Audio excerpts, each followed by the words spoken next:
Welcome back বন্ধুরা। আপনারা কিন্তু অনেকেই ফেসবুকে বিভিন্ন ভিডিও আপলোড করে থাকেন এবং ওই ভিডিওগুলোতে কিন্তু অনেক গান ইউজ করে থাকেন অথবা মিউজিক কিন্তু ব্যবহার করে থাকেন। আমি যদি এখান থেকে আমার ফেসবুক পেজে চলে আসি, ফেসবুক পেজে চলে আসার পরে দেখতে পাবেন আমি রিলসে কিন্তু অনেকগুলো ভিডিও আপলোড দিচ্ছি। আমি জাস্ট আপনাদেরকে সব একসাথে দেখানোর জন্য এখান থেকে মোর অপশানে ক্লিক করব, এইখান থেকে রিলস অপশানে ক্লিক করে দিব। সো এইখানে আমি যতগুলো রিলস ভিডিও আপলোড করছি কোনোটাই কিন্তু আমার ভয়েস দিয়ে নয়, এখানে কিন্তু সবগুলোতে আমি মিউজিক ইউজ করছি। সো আমার কিন্তু তারপরেও এই ভিডিওগুলোতে কপিরাইট আসেনি। সো আপনারা একটু খেয়াল করলে লক্ষ্য করবেন আপনাদের কিন্তু মিউজিক ব্যবহার করলে কপিরাইট আসে। সো আমার কেন কপিরাইট আসলো না, আমি কই থেকে মিউজিক ডাউনলোড করি এবং কোন মিউজিকগুলো ইউজ করি যার কারণে আমার কপিরাইট আসে না।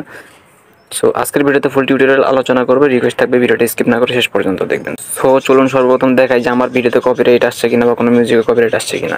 সো আপনারা হয়তো অনেকে চেক করতে পারেন না, আজকে এই জিনিসটা শিখে রাখুন, খুবই গুরুত্বপূর্ণ একটা ট্রিক্স। এখান থেকে থ্রি এলিমেন্টে চলে যাবেন, ফেসবুক আইডি বা পেজ সেমভাবে আপনারা চেক করবেন। এখান থেকে নিচের দিকে চলে আসবেন এবং এখান থেকে দেখতে পাবেন যে হেল্প অ্যান্ড সাপোর্ট, এখানে ক্লিক করে দেওয়ার পরে এখানে সাপোর্ট ইনবক্স নামে একটা অপশন দেখতে পাবেন, এখানে ক্লিক করবেন। এখানে ক্লিক করার পর আপনারা এই যে ইওর অ্যালার্টস এখানে ক্লিক করে দেবেন। এখানে ক্লিক করে দেওয়ার পর দেখতে পাচ্ছেন যে নো ভায়োলেশন। আপনার কোনো ভিডিওতে যদি কপিরাইট আসতো সেই ভিডিওটার নোটিফিকেশন কিন্তু এখানে শো করতো, অথবা কোনো মিউজিকে যদি কপিরাইট আসতো সেটা কিন্তু এখানে শো করতো। আমি কিন্তু মিউজিক ইউজ করছি, তারপরেও কিন্তু আমার কোনো ভিডিওতে কপিরাইট দেয় নাই। সো আমি মিউজিকগুলো কই থেকে ডাউনলোড করি, এগুলো কিন্তু 100% কপিরাইট ফ্রি মিউজিক। সো এই মিউজিকগুলো যদি আপনারা ইউজ করেন তাহলে আপনাদের কোনো ভিডিওতে কপিরাইট আসবে না, 100% গ্যারান্টি দিচ্ছি। সো চলুন দেখে নিই এই মিউজিকগুলো কই থেকে ডাউনলোড করবো। তো সর্বপ্রথম আপনারা চলে আসবেন ক্রোম ব্রাউজারে চলে আসার পর আপনারা এখান থেকে দেখতে পাবেন যে গুগল সার্চ বার চলে আসবে, এখানে আপনারা ট্যাপ করবেন। এখানে ট্যাপ করার পর আপনারা এখানে লিখে দিবেন ফেসবুক ক্রিয়েটর স্টুডিও। দেখতে পাচ্ছেন এই যে এখানে চলে আসছে ফেসবুক ক্রিয়েটর স্টুডিও, এখানে চাপ দিবেন। এখানে চাপ দেওয়ার পর আমাদের প্রথমে যে ওয়েবসাইটটা আসবে এখানে ক্লিক করবো আমরা। সো এইখানে ক্লিক করার পর আপনাদের যদি ফেসবুকে ক্রিয়েটর স্টুডিও অ্যাপসটা ডাউনলোড করা থাকে সর্বপ্রথম এটা আনইনস্টল করে নিতে হবে। দেখতে পাচ্ছেন আমার কিন্তু এখানে ডাউনলোড করা ছিল, আমি জাস্ট এখান থেকে এটা আনইনস্টল করে দেবো, তাছাড়া কিন্তু আমাদেরকে সাইটে ঢোকাবে না। সো আমি আবার এখান থেকে ক্রোম ব্রাউজারে গিয়ে ওয়েবসাইটে আবার ক্লিক করব। সো ক্লিক করার পর কিন্তু আমাদেরকে এবার তাদের মেইন পেজে নিয়ে যাবে। সো দেখতে পাচ্ছেন আমার কিন্তু হোম পেজে চলে আসছে। আপনাদেরকে সর্বপ্রথম এইখানে ফেসবুক আইডি লগ ইন করে নিতে বলবে। আপনারা ফেসবুক আইডি এখানে নাম্বার পাসওয়ার্ড দিয়ে অথবা জিমেল পাসওয়ার্ড দিয়ে লগ ইন করে নেবেন। লগ ইন করে নেওয়ার পর আপনাদের সামনে এরকম ইন্টারফেস শো হবে। যদি এরকম ইন্টারফেস না শো হয় আপনারা এখান থেকে একদম উপরে দেখতে পাবেন থ্রি ডট, এখানে ক্লিক করবেন। এখানে ক্লিক করার পর আপনারা নিচে দেখতে পাবেন যে ডেস্কটপ সাইট, তো এই জিনিসটা অন করে নেবেন। আমার কিন্তু অটোমেটিক অন হয়ে গেছে। যদি অন না থাকে সেই ক্ষেত্রে এখানে চাপ দিয়ে অন করে নেবেন। অন করে নিলেই কিন্তু এরকম পেজ এখানে চলে আসবে।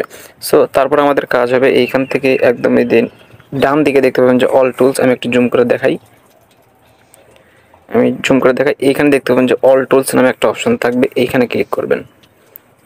এইখানে ক্লিক করার পর আপনারা একটু জুম লেস করে দিবেন। জুম লেস করে দেওয়ার পর দেখতে পাবেন যে এরকম ডান সাইডে কিন্তু অনেকগুলো অপশন শো হবে। এখানে দেখতে পাবেন যে সাউন্ড কালেকশন নামে একটা অপশন চলে আসছে, আমি একটু জুম করে ভালো করে দেখাই। এই যে দেখতে পাচ্ছেন সাউন্ড কালেকশন, সো এইখানে ক্লিক করে দেবেন। সো অনেকে হয়তো এই ট্রিক্সটা জানেন, কিন্তু এইখান থেকে ভালো ভালো মিউজিক আপনারা কালেক্ট করতে পারেন না। এখানে যে মিউজিকগুলো দেওয়া থাকে আপনাদের কিন্তু পছন্দ হয় না। আজকে আপনাদের দেখাই দেবো যে এখান থেকে সুন্দর সুন্দর মিউজিক আপনাদের ভিডিওতে ইউজ করার জন্য কীভাবে ডাউনলোড করবেন। সো এখানে চলে আসার পরে আমরা দেখতে পাবো এখানে কিন্তু অনেকগুলো মিউজিক চলে আসবে এবং এইখান থেকে কিন্তু আপনি কোন ধরনের মিউজিক চাচ্ছেন তার কিন্তু অনেকগুলো অপশন দিয়েছে। সো আমরা এখান থেকে এই যে দেখতে পাচ্ছি ইন্ডিয়ান, এটা সিলেক্ট করে দিব। আমি আপনাদের বোঝানোর জন্য জুম করতেছি একটু। সো ইন্ডিয়ান নামে যে অপশনটা দেখতে পাচ্ছেন এইখানে ক্লিক করবেন। সো এই ইন্ডিয়ান ফোল্ডারে অর্থাৎ এই অপশনে কিন্তু আপনারা হিন্দি এবং বাংলা মিউজিক পেয়ে যাবেন। সো এখানে ক্লিক করে দেওয়ার পর আপনাদের ধরুন ইন্ডিয়ান এবং বেঙ্গলি যত মিউজিক আছে সবগুলো কিন্তু এখানে চলে আসবে। আপনারা কিন্তু এইখান থেকে দেখতে পাবেন যে প্লে আইকন আছে, এইখানে ক্লিক করে এটা কিন্তু প্লে করতে পারেন, আপনারা শুনতে পারেন। সবগুলো কিন্তু আপনারা প্লে করে শুনবেন। শোনার পরে এখানে দেখতে পাবেন যেটা ভালো লাগবে ডাউনলোড আইকন আছে, এখানে ক্লিক করলে কিন্তু ডাউনলোড হয়ে আপনাদের মেমোরিতে চলে যাবে। এবং এইখান থেকে যদি আপনারা এই মিউজিকগুলো ইউজ করেন আপনাদের কোনো ভিডিওতে কপিরাইট আসবে না, আমি 100% গ্যারান্টি দিচ্ছি। যদিও কপিরাইট এসে থাকে বুঝবেন আপনার ভিডিওতে কোনো সমস্যা আছে, কারণ ফেসবুক আমাদের জন্য এই মিউজিকগুলো সাজেস্ট করেছে যাতে এই মিউজিকগুলো ইউজ করলে কোনো কপিরাইট না আসে। সো এখানে কপিরাইট আসার কোনো টেনশনই নাই। সো বন্ধুরা আজকের এই ভিডিওটি এতটুকুই ছিল।